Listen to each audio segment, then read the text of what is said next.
Ini kalimat yang paling sering kita dengar. Alah Pak, hidup itu biarkan mengalir saja. Nih, kalian sering pakai diksi ini ya. Hidup itu mbok mengalir saja.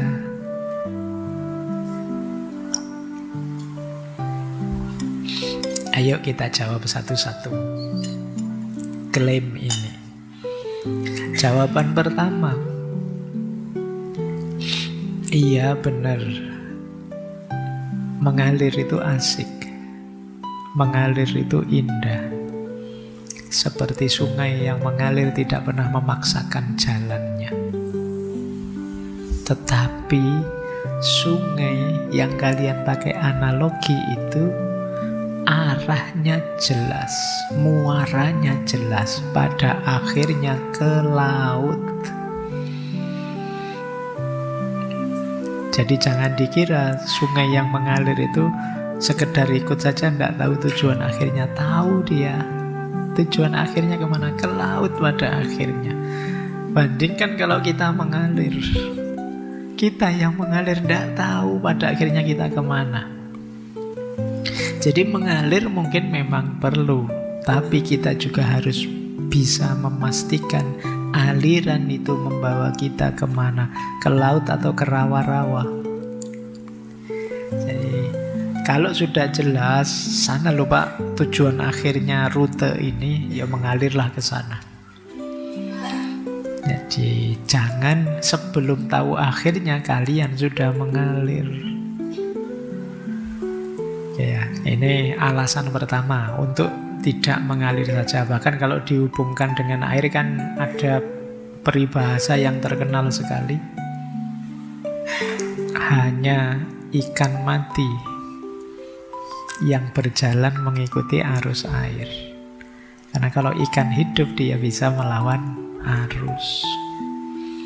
Jadi kalau kalian hanya mengalir saja ya seperti ikan mati sebenarnya. Baik, jawaban pertama itu. Jawaban kedua, mengalir memang memberi kita kebebasan, fleksibilitas. Tapi kalau kita tidak sadar arah, tidak tahu ini mau kemana, apa itu bisa disebut mengalir? Bukankah itu namanya hanyut? Ini yang ditegaskan oleh Kanjeng Sunan Kalijaga itu ya. Angeli ananging ora keli. Boleh kalian mengalir, tapi jangan tenggelam. Tidak tenggelam itu berarti kalian sadar ini aliran mau kemana. Kalian tidak hanyut begitu saja. Jadi mengalir saja itu ya, kalau sepenuhnya mengalir tanpa sadar alirannya kemana, tentu saja negatif. Kalian tenggelam. Nanti kata Heidegger, manusia itu ada dua tipe. Yang satu namanya Das-Man, yang satu namanya Das-Sein. Das-Sein ini manusia otentik yang tegak sebagai dirinya sendiri. Das-Man itu manusia yang tenggelam dalam kerumunan. Dia sendiri tidak ada, selain orang menyebutnya hanya bagian dari kerumunan. Itu namanya Das-Man. Kalian tidak eksis sebagai dirimu. Orang yang hanya mengalir saja dan tenggelam itu ciri orang Das-Man ini. Jati dirimu, eksistensimu itu secara pribadi, subindividual tidak diketahui, tidak diakui. Karena kalian hanya dilihat sebagai bagian dari kerumunan orang banyak. Maka Sunan Kalijaga menyebut, ya mengalirlah, tidak apa-apa, tapi ya jangan sampai tenggelam. Berarti kalian tetap tegak, tetap sadar, meskipun mengikuti aliran. Ini jawaban kedua. Jawaban ketiga, mengalir itu mungkin bagus untuk hal-hal yang ringan, liburan, hobi, kesenangan sementara boleh. Tapi untuk hal-hal yang besar, jangan mengalir saja. Kesehatan, pekerjaan, itu yo bahaya kalau kalian mengalir saja. Mas, mbok yo dijaga kesehatanmu, Mas. Alah Pak, saya mengalir saja, waktunya sakit yo biar sakit, waktunya bahaya kalau kamu begitu prinsipmu. Mas, mbok cepet nang diselesaikan studinya, nanti kamu kan longgar. Alah Pak, saya mengalir saja, waktunya lulus ya biar lulus, kalau tidak lulus ya sudah. Ya lebih menyusahkan hidupmu nanti. Jadi untuk hal-hal urgent penting, ya kalau bisa jangan mengalir saja. Pilihlah, putuskan apa yang kamu mau. Tunjukkan aku mau ini loh, menuju ke sana. Jangan hanya mengalir saja. Ya kalau untuk hal-hal kecil, iseng apa gitu ya monggo. Untuk hobi mungkin bisa, untuk hiburan mungkin bisa. Drama Korea, ngikuti yang sedang rame apa, ayo tak tonton. Yang itu tidak masalah sih. Tapi kalau untuk yang penting-penting jangan. Gitu loh. Untuk studimu jangan. Nyari jodoh, mengalir saja Pak, sedapat-dapatnya apa gitu. Ya jangan. Kalian harus milih. Oke ya, jadi bedakan ini karena saya tahu argumen mengalir ini banyak sekali dipakai teman-teman. Semoga tidak dipakai untuk nutupi malesmu saja sebenarnya. Ini kalau yang sungguh-sungguh ya pengen mengalir. Kalau yang males sih obatnya beda. Jadi seperti perahu, kita bisa ikut arus, tapi ya tetap pegang dayung biar tidak terbawa ke tempat yang salah. Ikut arus meringankan perahunya, tapi kan kalau ke arah yang salah kan juga rugi kita. Maka kita tetap pegang dayung biar kita bisa mengarahkan. Yang terakhir, kalau ini dalam Islam, ada konsep tawakal. Tawakal itu pasrah pada Allah, itu kita tetapkan setelah ikhtiar dijalankan. Jadi tawakal itu di belakang. Setelah ikhtiar, jangan ditaruh di depan. Mas, waktunya ujian loh, ayo belajar. Pak, saya tawakal saja lah Pak, tidak tahu hasilnya. Loh, belum apa-apa kok tawakal. Tawakal itu setelah ikhtiar dijalankan, sudah belajar serius.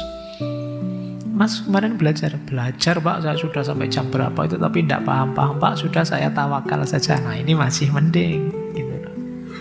Jadi jangan belum apa-apa sudah tawakal. Mbok nyari-nyari kerja sana Mas, sudah sarjana.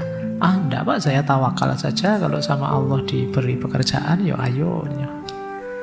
Apa-apa kok alasannya tawakal, padahal kamunya tidak mau ikhtiar sebenarnya.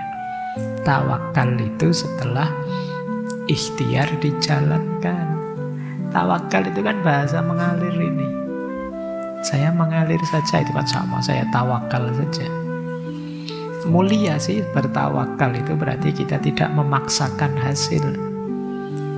Tapi tanpa ikhtiar ya tawakal tidak ada nilainya. Menunjukkan kita pasif saja, pasrah saja, tidak menjalankan amanat Allah untuk berikhtiar. Oke, jadi nanti kalau ada yang beralasan hidup ini mengalir saja, kalian punya banyak alasan ya sekarang untuk membantahnya. Biar ini tidak dipakai sebagai dalih kalian jadi pasif. Kalian tidak aktif menikmati hidupmu. Seperti Kanjeng Sunan Kalijaga tadi. Tetap iya, kalian harus update, mengikuti perkembangan zaman, mengalir, tapi jangan tenggelam. angeli ananging ora keli. Baik, oke ya, kita review dari awal tadi. Dalam hidupmu berarti tetapkan tujuan, sadari nilai penting dirimu. Itu yang tema hari ini ya, tujuan hidup dan makna hidup. Kalau kalian tujuanmu jelas, kalian sadar nilai penting dirimu, hidupmu pasti akan lebih stabil, lebih tenang.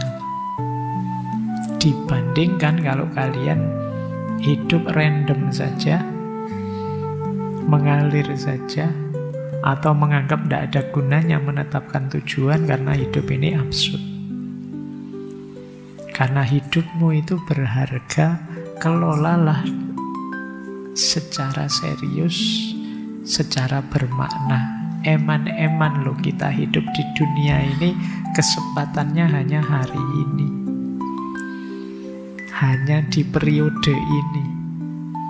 Kalian yang Gen Z menikmati fase generasi Z-mu. Nanti setelah itu mungkin ada generasi yang lain, apalagi kamu sudah selesai masamu, fasemu di dunia ini. Nah, kesempatan itu nikmatilah dengan menegaskan tadi tujuan hidup, mana hidup yang jelas. Kalau dirangkaikan dengan tema-tema sebelumnya di bulan ini, kalau kalian sudah punya tujuan dan mampu menghargai dirimu, menilai dirimu secara sesuai, di situ resiliensimu akan mudah untuk dibangun. Kalian akan mudah menghadapi ujian, godaan, jatuh bangunmu. Itu tema minggu pertama. Bagaimana cara kita meningkatkan resiliensi? Kalau tujuan dan makna hidup sudah jelas, resiliensi lebih mudah dibangun. Kalau tujuan makna hidup jelas, resiliensi mudah dibangun, digempur informasi jenis apapun, kita tidak akan mudah goncang, tidak akan mudah terdistraksi. Itu pertemuan minggu kedua. Karena di dalam kita sudah kuat, kita sudah lebih tangguh. Bahkan selanjutnya, dengan sebagian besar kita hidup secara serius, punya tujuan, makna hidup, resiliensi tinggi, maka masing-masing dari kita akan menjadi support system yang kuat untuk sesama kita.